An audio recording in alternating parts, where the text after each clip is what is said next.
to the Fantasy Footballers Podcast with your hosts, Andy Holloway, Jason Moore, and Mike Wright.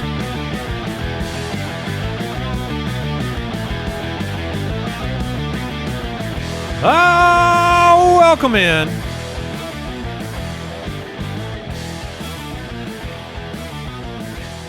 The Fantasy Footballers. Mike, the Fantasy Hitman, is here. I'm Andy Holloway, joined as always by Jonu Moore. And excited to have you with us on this fine waiver day. Jonu, how are you? I'm doing very well, thank you. I like to be a part of this great show and ruin Tyreek Hill. Which he agrees with. I don't know if you everyone out there, I mean, we had our fun with Johnny Smith yesterday on the show. Apparently a couple of people misinterpreted our playful argument as me believing Jonu is more talented as a player than Tyreek Hill. That's what I heard. Which I know it is what you heard. I want to set the record straight. I do, just by a small margin, believe Tyreek has been a better pro. I was merely saying from a fantasy output, Johnny Smith was what have you done producing for me more lately? But it was very funny because yesterday we had this whole debate. Hall of Famer Johnny Smith. This whole discussion where I was sharing my frustrations with Johnny Smith, saying that they shouldn't be involving him as much in the offense because it's not as good for the Dolphins themselves and it's worse for Tyreek Hill, and Tyreek is greater, sign Johnny Smith, whatever. And then both of you guys just trying to dunk on me for my stupid takes. And then Tyreek Hill. Well, Tyreek Hill goes and tweets a meme, the turning over your shoulder to look at another woman meme that was Mike McDaniel turning his head to look at Jonnu and Achane instead of Waddle and Tyreek, and he said that he basically agreed with it.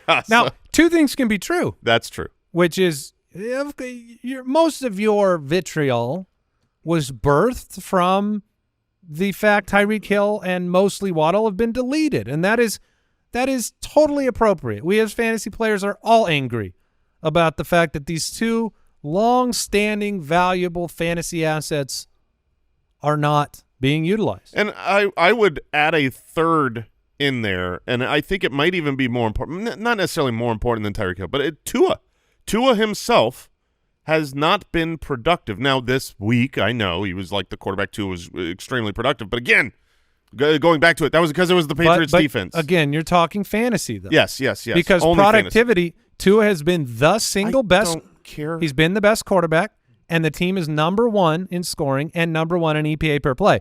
So the argument yesterday was, are they playing good football? They are winning all their games by scoring the most points in the league, and I think that's where me and Mike were having our fun. Since Tua has been back from the IR concussion stint, he's averaging 26 completions for 255 yards a game and over 2 touchdowns, which 77 pace-wise is 4,337. I don't care. 77% completion percentage, 116 passer rating. So why hasn't he been good for fantasy outside of the terrible matchup against the Patriots? Why was he the quarterback 22, 19, and 22 his first 3 weeks back? That's all I just care about fantasy. Look, if you're a Dolphins fan, I'm happy for you. You're winning, you're scoring. And you know what? That's where you went wrong yesterday, is because you opened it not about fantasy. Yeah. You opened it up about how horrible Jonnu is for the offense. All right, you didn't say for fantasy.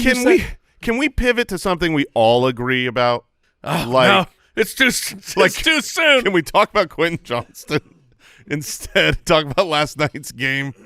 I mean, I do feel bad for him because it was a nationally televised game and because he had mostly buried the demons. Yeah, I mean, he had been playing so well, and the drop was just so significant last night, and it was so drop.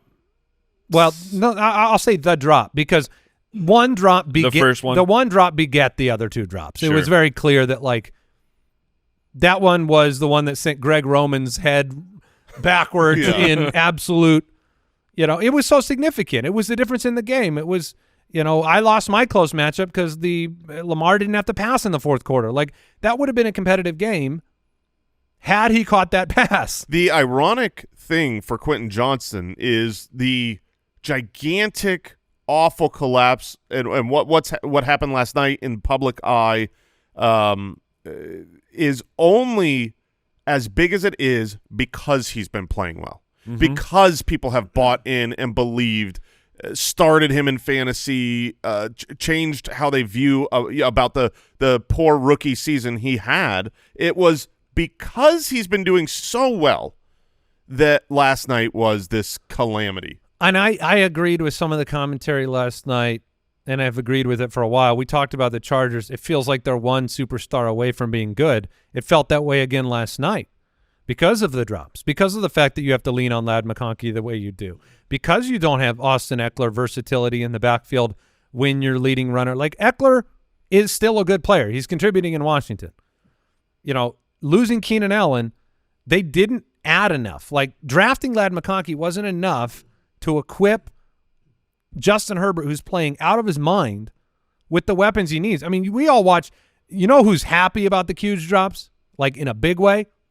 Josh Palmer. Because Josh Palmer can't make a big play to save his life. Every competitive catch, Josh Palmer is like, I'm too mid to do this.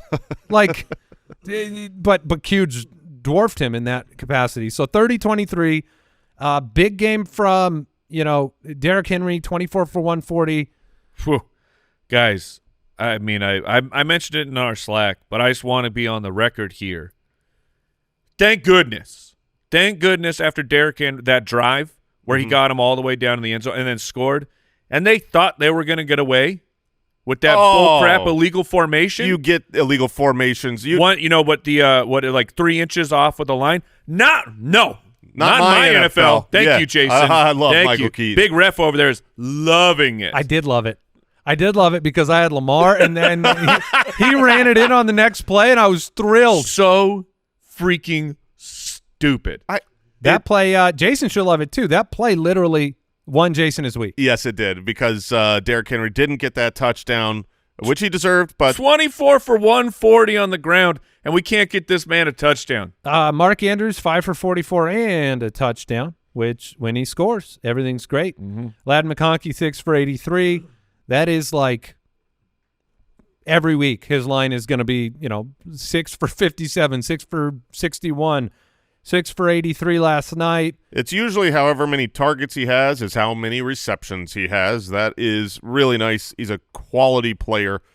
6 targets his way, 5 targets to Quentin Johnston. You might not know that he had 5 targets because you see a goose. There were a lot of people that needed like one catch. So many. One catch from Quentin Johnston to win the week, or vice versa. You needed him to be shut out, and you watch these targets and the ball in his hands. And, so a little bit of a – go ahead. Big story is J.K. Dobbins. Yeah, J.K. Dobbins got his knee injured in the game, tried to come back, couldn't, was ruled out. I haven't heard any update. But obviously, this being a waiver wire show, that's a really impactful player, a guy who has, on the course of the season been extremely important for fantasy, scoring touchdowns, being, I don't know where he ranks right now on the season, but he's got to be. Dobbins? Yeah, I mean. Oh, very high. Yeah, he is the running back 14, and that's including last night's, injured game. Yeah, and because of the drops and because of just not having enough weapons, you expected more from Herbert last night, production-wise for fantasy, because Baltimore was dead last against the pass. He had no touchdowns, and he had a rushing touchdown, but no passing touchdowns, 218 passing yards, and so a little bit disappointing. We'll move on.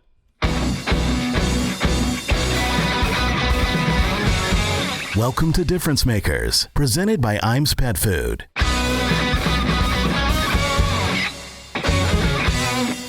Well, I'm excited to talk about this set of difference makers because we see it each and every year, and maybe it needs to be kind of reinforced in the minds of fantasy players. I think it does. We're talking about the one-week wonders, the one-week winners, the fact that a lot of fantasy championships have been won on the back of the bye week, or not the bye week fill-in, but rather the 1 week injury fill-in. We had Jarrett Patterson championship celebrations baby, years ago, and right now we're in a position where you do have some injuries, and so we want to bring up some difference makers that could make a difference just for this Thanksgiving week, but maybe beyond. You can throw Gus Edwards right into the mix right out of the gate because of the Dobbins injury going into next week. But Brian Robinson, he is out. Austin Eckler has the concussion. So Jeremy McNichols right away becomes very interesting for a Thanksgiving Day game. You have Josh Downs, who's now being labeled week to week. And suddenly, oh boy, I better hit this while I have a shot. Oh, yeah. Michael Pittman. We are so back, everyone. He could be back for a week. You have Romeo Doubs out with a concussion. So suddenly Dontavian Wicks could become relevant. And we just saw this happen. Like, the waiver wire for running back has been thin. Yeah. Last week, people scrambled for Amir Abdullah. And they got a good performance from Amir Abdullah for a 1 week step in, perform, and get you a W. You know, this happens each and every year. Players that you don't think are going to perform but have the right matchup. Schoonman last week with Ferguson being out. This is not going to be the only week where you have a handful of concussions and twisted knees and rolled up ankles. It's going to happen here on out, and you are in the business of buying weeks, right? And Jeremy McNichols, like, speaking of Amir Abdullah's success was, I mean, one, because he was getting all the snaps, but because Amir Abdullah he's still a good pass-catching running back. Like, that's always been a specialty for him. Jeremy McNichols, for those who have been in fantasy for a long time, he was a draft Twitter darling. Like, years and years and years ago, it never worked out for a real full-time role, but people liked him partly because he has a pass-catching profile in his history. Now, we're talking ancient history, but this is kind of what we have to go on here, where, I mean, he did have a couple seasons in Tennessee, 38 targets. He caught 28 of them for 240 yards. That's 8.6 yards per catch. Like, that's a good number. So if and funny enough, he's playing against Tennessee this upcoming week. So the matchup is not great for McNichols, but he is the last man standing. Of course, they will bring another body up onto the team. You can't just go into an NFL game with one active running back. But McNichols has already been getting some run for the Washington Commanders. He's ripped off a couple huge runs. He had like the huge – was that the Cardinal game? He had a huge touchdown run, if I'm remembering it correctly. But like, he can make plays, but he can catch passes. Like, he can go right into and fill that void that Eckler had, or the role that Eckler was having for the Commanders. And on top of that, just get other touches. So I think McNichols for a 1 week spot start is looking like it's a really strong opportunity here. Yeah, if you're talking about the true difference maker this week, Wicks, when he's on the field, has been targeted. It could be amazing. And he should be on the field more this week. But McNichols is, I think, the difference maker. You're going to have him with a lot of work in a matchup where, the Commanders are projected to score a lot of points, and this is a team that loves to run the ball inside the red zone. You already have McNichols with 4 touchdowns on the year, so he is clearly a difference-making pickup this week.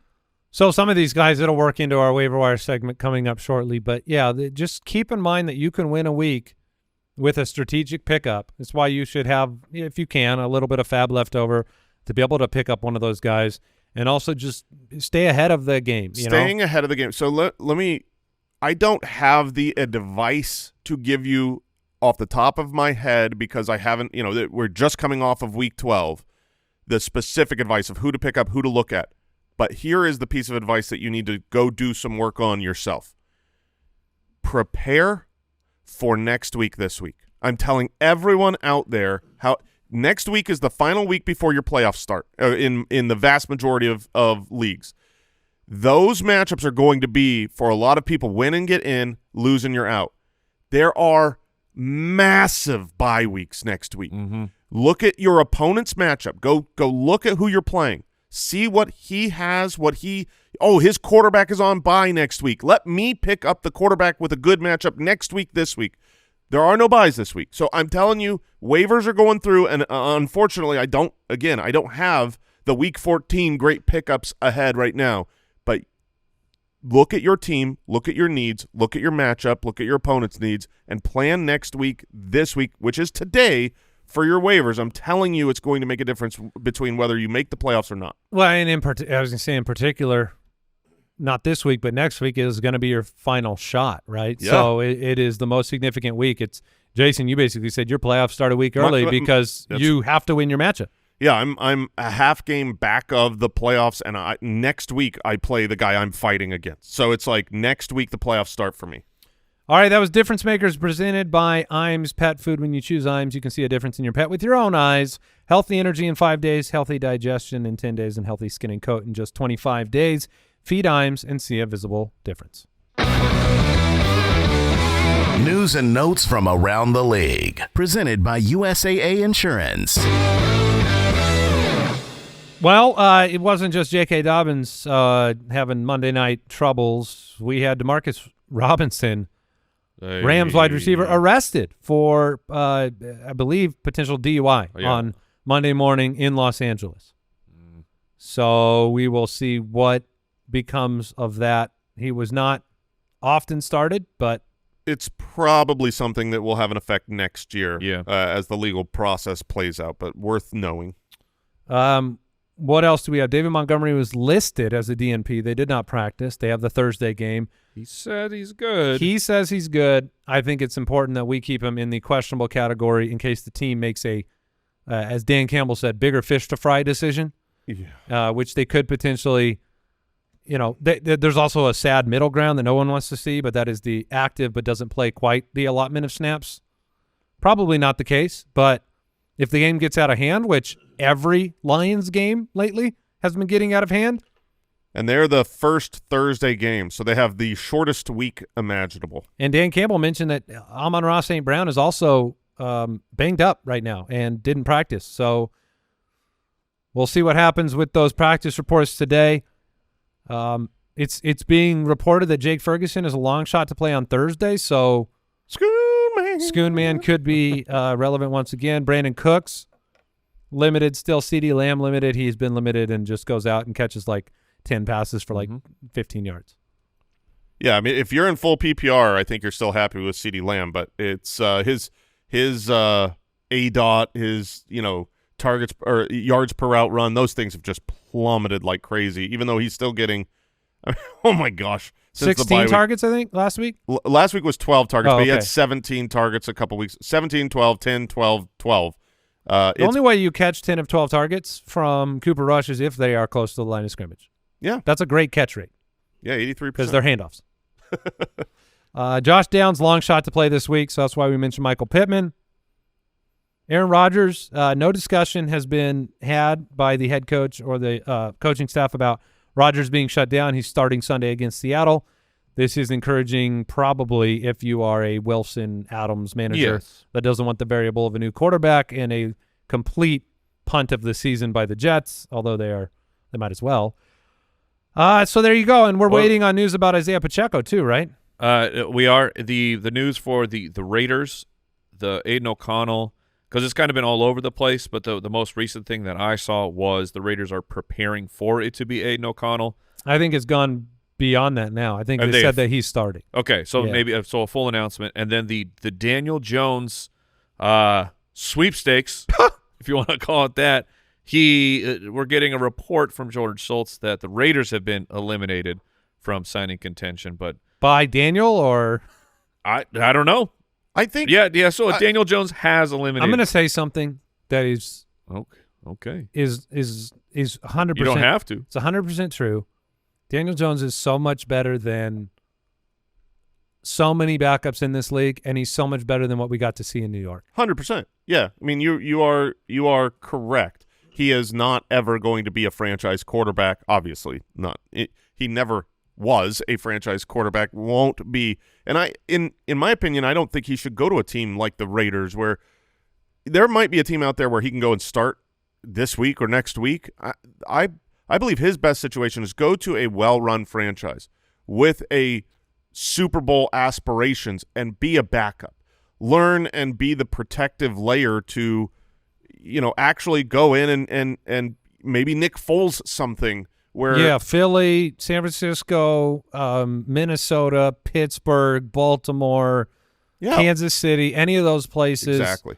and you give yourself a shot. And he could win games for those teams if their starters were out. I would go to the books and just see who the Super Bowl favorite is. just go in order. Yeah, that's the order that I would go you in. Want me? Yeah. Look, I mean, they don't have to pay nothing. Like unrestricted free agent now, right? He should really go to the Eagles. But I'm saying genuinely. he can go. Oh my gosh. I know Saquon and Daniel Jones in division. Then Hurts gets hurt, and Jones leads them to a Super Bowl championship with Saquon. Oh baby, I am here for that. And the Giants fold their franchise up and sell it off. Some men just want to watch the world burn, and I would love to see that happen. Oh, my gosh. That was today's news and notes presented by USAA Insurance. Learn more at USAA.com/insurance. We will take a break. We will jump into the waiver wire.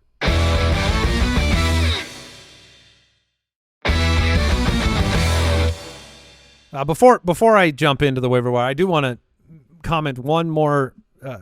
I got one more thing for Monday night. Okay. Which is a simple question that I want to submit to the winning team. Baltimore. To the Ravens. Yes. Okay. Why did you trade for Deontay Johnson?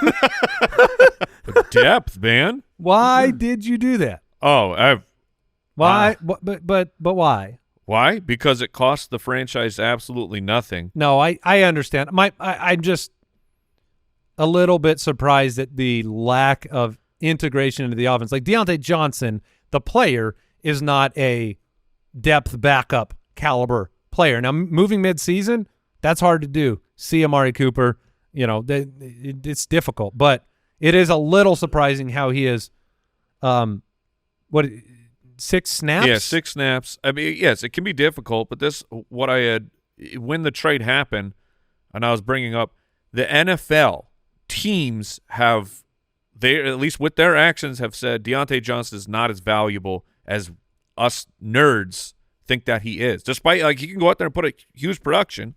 Steelers didn't want to re-sign him. Got traded for not a ton. The Panthers are like, we're good. We'll trade you away. Ravens trade nothing for him. Don't play him. There's something that we don't know. Well, I mean, you try overtaking Nelson Aguilar. That's a hard one to be better than. All right, let's jump into the waivers. Welcome to the Waiver Wire, presented by NFL Sunday Ticket on YouTube TV. Sounded like you caught some 1900 tuberculosis there, Jason. That's right. Nelson Aguilar has somehow turned himself a fine career. The production is not massive, but I'm saying the average lifespan of an NFL player is 2.5 years? Uh-huh. The dude was a complete total bust, and yet he's still around, getting a paycheck. Have you seen the video? This is year 10. That's what I mean. This is a decade. That's an incredible NFL career. Decade of playing, and he's playing half of the snaps. Yeah. He's 46% of the snaps for a Super Bowl contender right now. Dude, it's crazy. 10 years in. He's the idol. He's the idol of MVS. MVS looks at that career and is like, I can do that. Kyle, he's made about $50 million? Yeah. Correct. He's doing great work. Also, he can thank Bill Belichick for some of that money because they rushed out and signed him to a big contract. He was going to fix the Patriots' woes. He didn't. Also, having played 50% of the snaps for a Super Bowl contending team with the MVP of the league in Lamar Jackson, I just want you to know he has so far been on a 17-game pace. If he keeps playing as well as he has this year, he would finish with 18 receptions. Production's not there, but 290 yards. Those checks clear, Jay. Okay. He don't get paid per catch. He must be an excellent blocker. Have you seen the Josh Johnson video, the quarterback, the backup, the perennial backup, where he goes through and they quiz him on how many teams? Because he's played for 14 teams, but he's played for those 14 teams. It's 24 transactions. So he's played for Baltimore 3 times. He's played for the 49ers 2 times. He goes through and he tries to go through his career and name them all in order. But can you imagine 24 changes at the NFL level? That's insane. I mean, that's life. I mean, you're living in different cities. Yeah. And then a couple XFL stints in there. But Did I hit the waiver wire button already? You sure did. Let's talk about the two big running back pickups. Well, go ahead. Jeremy McNichols and Gus Edwards. Okay. Those are the, the Gus bus will be thrust into a very relevant role. A Gus thrust? A Gus thrust. Ooh. I feel like you led the train there, the bus. Look, here's the problem with Gus and thrusting Gus. There's a lot thrusting Gus into your lineup. Lot of problems. The problem is that Gus is not a good player. And when I watch him play, he's not a good player, and he hasn't been all year. I'm worried about him catching the ball. I don't think is going to happen. And then I worry about it being like, if he scores a touchdown, you get your 8 points, and so I'm a little just concerned about productivity. I'm concerned about it as well. But in the context of how much you spend in FAB. Like he is,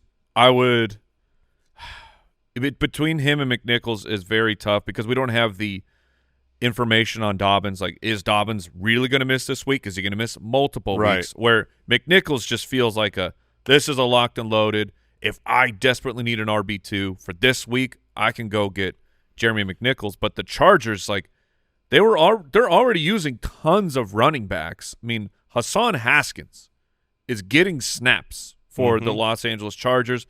Vidal Sassoon certainly will see an uptick in work, and draft Twitter will lose its mind. But while Gus is at the top of the waiver list, it's hard to, like you're saying, Andy, it's hard to know what would you actually spend on him. Should you burn a number one priority on him? If you have Dobbins, I get it.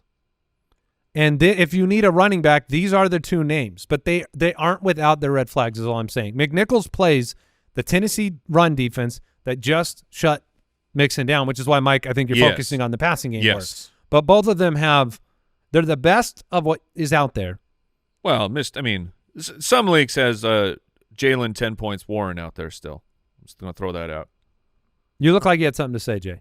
I did, and then I almost threw up. But no, I would put McNichols ahead of Gus Edwards because I think there's more clarity on the injuries around him.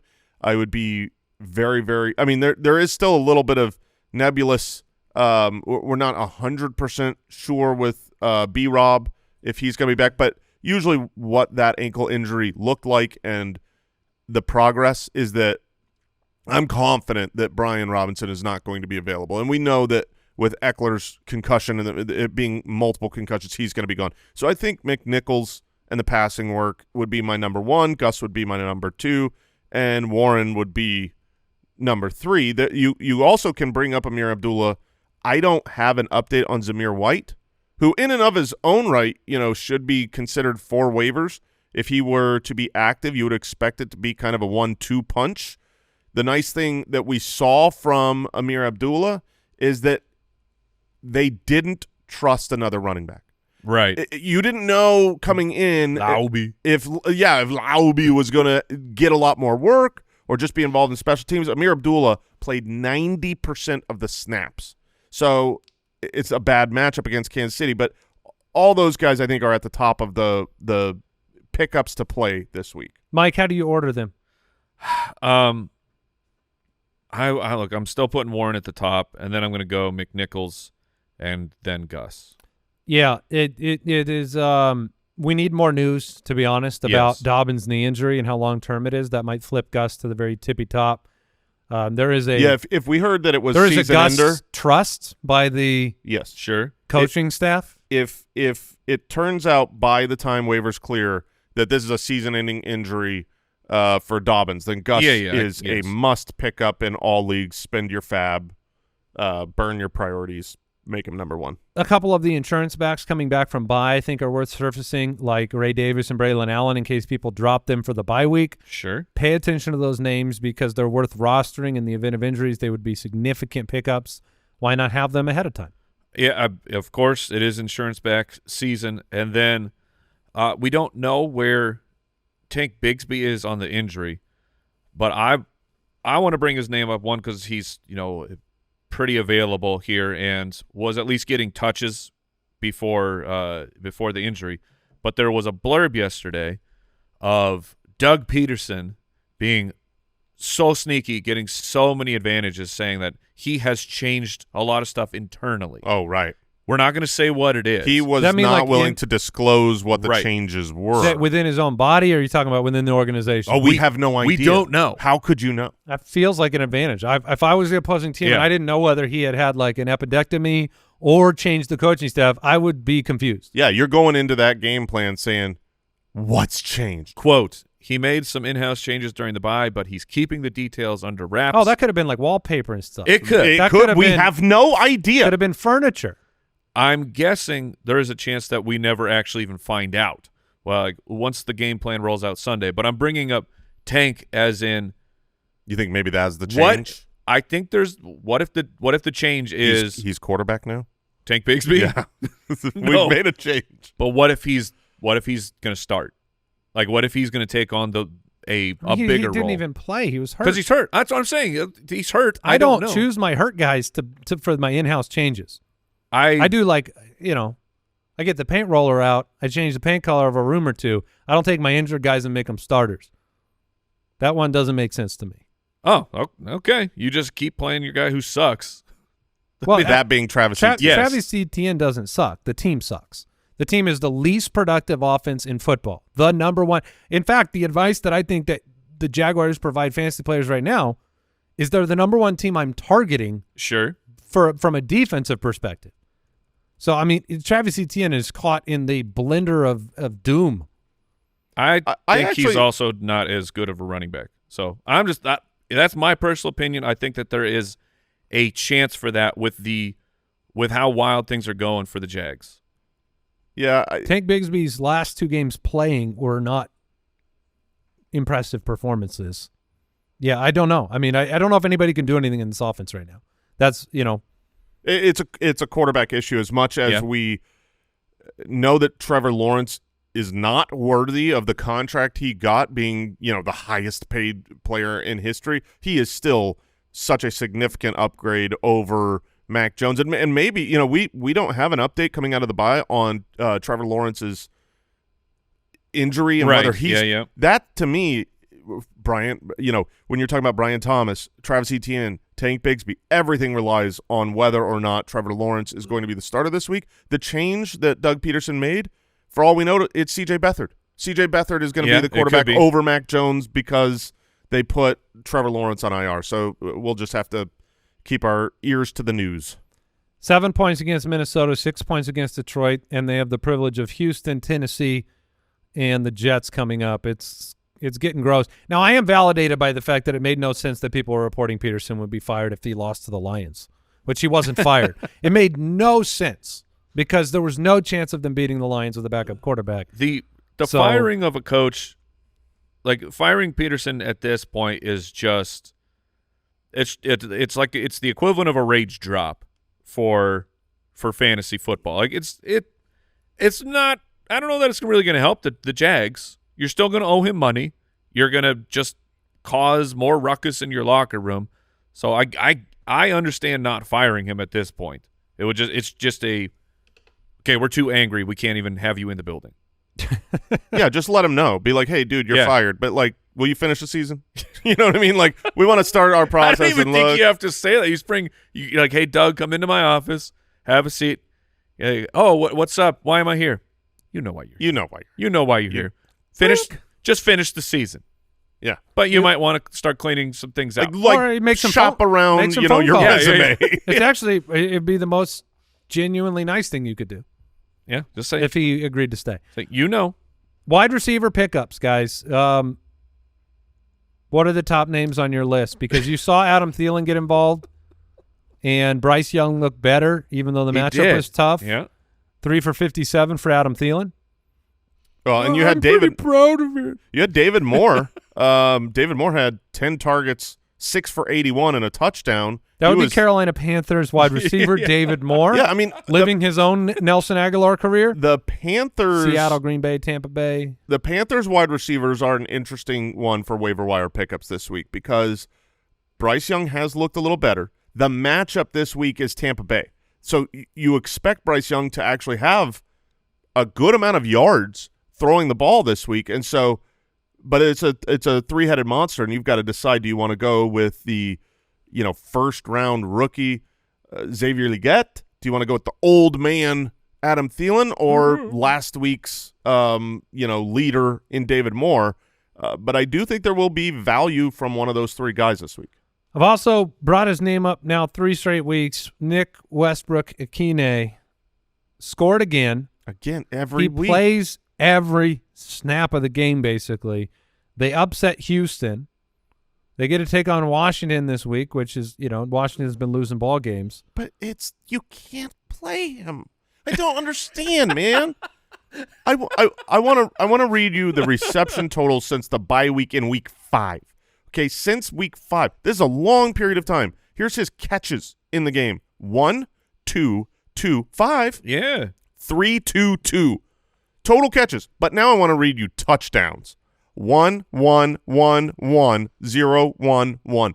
All this dude does is catch a touchdown every game. You can't bank on that, though. You can't bank on it, but you can start it if you're in trouble in the event. He's out there every snap.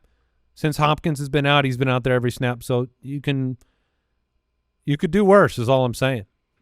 If you got a guy that scored 5 or 6 of 7 weeks now, it's crazy. You can at least take a shot there. How are you viewing the Green Bay situation? If Dobbs is going to miss and the opportunities for Christian Watson, Dontavian Wicks go up, even Jaden Reed, obviously this isn't for waivers. He's rostered, but how do you view that wide receiver core this week? Reed, Watson, Wicks. Butterman, Bo Melton. Yeah, that's how I would order it as well. Kraft mixed in. That's how I would order the wide receivers. We got Butterman and Kraft. It's delicious. Just need some milk in there. But they're all playable. Like one or two of the three could end up having a really strong game. I mean, it's you're at risk. Wicks's biggest problem is the fact that he watches Quentin Johnston film to learn how to catch. I mean, his catch rate is 138th out of 139 wide receivers. He catches 38% of his passes. And so the times that we've had earlier in the year, this is not the first time Dontavian Wicks has come up on a waiver show. No. It's like the third. And there were chances he was out there every snap and it still didn't produce because he gets the targets. He's targeted on 30% of the routes he runs, which is awesome. His athleticism, his body control, he's so good at getting open. Yeah, he doesn't catch the football. Just can't catch. So he's a risk. And that's why I would go Watson above him just because, if Watson is on waivers, which he is in about 40% of leagues, I would go decently hard at him. I think that Christian Watson is a good play this week, and it's hard to want to play someone coming off of such a bad game. But that's just how wide receivers are. I mean, wide receivers are, they're inconsistent. And so if you only do whatever happened last week, you're almost always going to catch the bad weeks. Elijah Moore, don't forget about Elijah Moore. They had a terrible snow game for Cleveland, but he's on the field and gets a ton of targets. Jason, if it's Westbrook-Ikhine and the touchdown dependency or Elijah Moore and the ugly targets, Elijah Moore's never struggled to get targets. He's always struggled to get yards and fantasy production. Which of those two would you spot start? If I'm in any kind of half PPR, full PPR, I would certainly go Elijah Moore. I believe that Jameis Winston is going to continue throwing the ball a lot, even in these difficult matchups, and Elijah Moore will have enough receptions to have a good baseline. Thielen or Elijah Moore? Thielen. I'd go Elijah Moore. And a reminder for a name who he is not going to play. Or no, I'm sorry, that was a report from last week. But Keon Coleman, I don't know where we are with the injury, but he has been his roster percentage on Sleeper I'm seeing right now is 61%. So it is higher, but there's a chance that someone had to drop Keon Coleman to make a move. So this is almost like a get ahead of it. I don't know if he's going to play against where were you up? Week 13, sorry, San Francisco. I don't know if he's playing this week or not, but he should be back. He was breaking out. Yes, the last two games before he got injured, he had 7 targets in each of them, 125 yards in one, 70 and a touchdown, and then he got injured the next game, and we haven't seen him in a month now. He'll be back, but they'll also get Dalton Kincaid back this week. So, you know. And Amari Cooper will be more and more involved working through his wrist injury. It's a name to pay attention to, but hard to trust a starter there. Yeah. What about MVS? You chasing that dragon? He's worth putting on a roster. They don't have anybody else to throw the football to. Yeah. He's very Nick 87 yards and 109 yards. Yeah. Who would you rather start between Nick Westbrook-Ikhine and MVS? I mean, they are so similar. They both have last names that are hyphenated. I'd rather have MVS. Yeah, the hyphenation station. And they get a couple of deep targets. It's MVS for me because he's got he's playing the Rams, Giants, Washington coming up. I would roll that out there, especially because he's got a bye week. He could have gotten more integrated as well. The fact that he did what he did with just arriving on the roster, I don't know. I lean that way. No, I do too. I think he's not a bad pickup. All right, we'll take a break, and then we'll hit tight ends, defenses, and quarterbacks.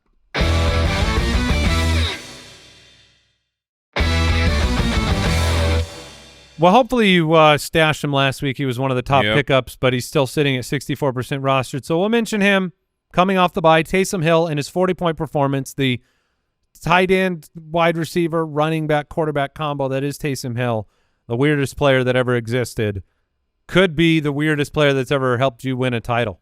I mean, he is probably the #1 pickup of the week across all positions. You just have a chance at having someone that is gapping other players at the position. You know, there's very rare that you can have any kind of tight end put up 30 points. That's just impossible. He does it semi-regularly, and now they need him so much, and they've just involved him in every aspect of their offense in ways that are, you know, wildly weird for a 34-year-old. Yes. But I mean, he's out there. He's catching passes, he's throwing passes, he's running, and when they get near the goal line, he is probably their best scoring threat. I mean, if I'm inside the 5 and I had to bet who scores a touchdown between Alvin Kamara and Taysom Hill, I'd push my chips towards Taysom Hill. Yeah, I mean, that probably got picked up last week after the 40-point performance. But if you look at this next guy, target-wise, he is lapping Terry McLaurin over the last handful of weeks, 8, 7, 8. Zach Ertz is the tight end 8, is likely out there, and should be on your roster. So 8 targets, 7 targets, 8 targets, incredible. 31 yards, 47 yards, 38 yards. With a touchdown in 2 of those games. I know. I'm just saying it's usually not valuable targets. They're very short, fall down. But that's why you started Scoodman, though. You knew he'd be out there and getting targets. Yes. So let's talk between, Zach Ertz and Cole Kmet. Cole Kmet now in the 2 weeks since Shane Waldron's firing. He wasn't great 2 weeks ago against Green Bay, but we talked about the behind-the-scenes metrics were really good. He was out there 97% of snaps. He was running all the routes. He was involved in the passing game script-wise, like planning that they made him their tight end. This last week, 10 targets, 7 for 64. I think he is a much better player. Like, when you watch what Zach Ertz can do on the field and you watch what Cole Kmet can do on the field, Cole Kmet is an elite option, I believe, right now. So, sidebar, are we back into the Cliff Kingsbury offense fades in the second halves of the season period of his career? I think we are. Last week you had some, the 9 points with 5 minutes left to go in the game against Dallas. Exactly. The inflation of the the wacky circus show at the end of that Commanders-Cowboys game, where everybody basically stunk. Jaden Daniels had a bad game. Terry McLaurin had a bad game. Everybody was didn't have a lot of fantasy points until 3 minutes left to go in the game. So I do worry about the rest of season Commanders offense. But can you trust, I guess, getting back to Cole Kmet, can you trust Caleb Williams? No. You can't really trust any certain volume from. I mean, same conversation. Keenan Allen is rostered, but also was cut by people. Do you trust that Keenan gets that level of targets? Do you trust Adunze? Do you trust DJ Moore? At least DJ Moore's targets are now being manufactured in short area, letting him do his thing. Cole Kmet, we've been here before many, many times. He had weeks with 11 targets, dropped to 3, right? Do I trust it? No. No, I don't. I'm terrified of it. Okay, and what about Schoonmaker? Should get one more opportunity on Thanksgiving. If you want a fun player to watch, you want to sing Schoon Man on Thanksgiving? Oh, it's fun every time he catches the ball. So let's talk Zach Ertz, Cole Kmet, Schoonmaker. Order those 3 for just a weekly start. So you got Cole Kmet, Zach Ertz, and Schoonmaker. Those are the 3? Yeah, just who you would start this week only. I would start Ertz, and then I'd probably start the Schoon Man, and then I'd probably start Kmet. I would go Kmet, Ertz, Schoon Man. I think I go Schoon Man first. So we just did 3 different answers? Nice. Yeah, and then So Kmet and then Ertz. Be the judge. Yeah, make your own decisions at home. Interesting. Yeah, I'm just going to chase what I think the highest target share is. But who knows? I mean, who really knows? This is that is the second tier, third tier tight end gamble that you're hoping you signed Taysom Hill last week. So defensive options this week. Who do you love? Like of the low, trying to look at the low roster teams. You know, Arizona, 10 fantasy points last week despite the loss, only give up 10 points on the road. Takes on a Minnesota offense that has been hit and miss. Do you like Arizona? Yeah, I would definitely start them against Minnesota. It's on the road, so that part I don't love. It's the do you trust the Dallas Cowboys against this week I do. Tommy DeVito and and Will Levis, just like, man. Yeah, I mean the getting crushed in the pocket, it's up there of their favorite things to do. The Cowboys defense was significantly injured for a large chunk of this season. They now have Micah Parsons back. They've got Diggs back. Their defense has been playing better recently. And if you combine that with looking at Danny DeVito on the other side and not worrying about how short and bald he is, I would. He's also pretty old. I mean, Danny DeVito. Old. 70s? He might be in the 80s now. I mean, I'm on it. Can we get this? Danny DeVito. The Deucer's Alley? We haven't been to Deucer's Alley in a while, but they've been here. He is 80 years old. 80 years I reckon young. one shot, like one hit. Yeah, Micah Parsons that it? can take Yeah, that. It's game over? Yeah. The Penguin Yeah, goes down? We would be celebrating. Gotham is saved? Yeah, he wasn't very dangerous penguin, but No. man, I like Danny DeVito. Oh, that dude's awesome. He's the best. But he would take a few sacks. But you know, who I don't really like is Tommy DeVito. No, I mean, New York is in big, big trouble. Dallas, the win last week, still playing hard. I'm with you on that. I obviously Kansas City's heavily rostered. They have one of the best matchups because they play Aiden O'Connell's return on Friday. What about the wait? So do we have football? We got Thursday, Friday, Sunday, Monday. Correct. Thursday. Yeah, don't worry. Saturday. I think Saturday's coming up here pretty soon. Would you play the Seahawks against Rodgers? Yeah, I think I think they're an okay play. Targeting the Jets has worked for the last couple months. Yeah. All right. A reminder: today's Waiver Wire was brought to you by NFL Sunday Ticket on YouTube TV. We're racing to the playoffs right now, and right now you can get the NFL Sunday Ticket for the rest of the NFL season for only $89. Sign up now at youtube.com/fantasyfootballers. The offer ends December 2nd. Terms and embargoes apply. No cancellations. Full stream ahead. I would think Danny DeVito's only 4'10", height-wise, so he's going to get some passes batted down too. Yeah, by a butt.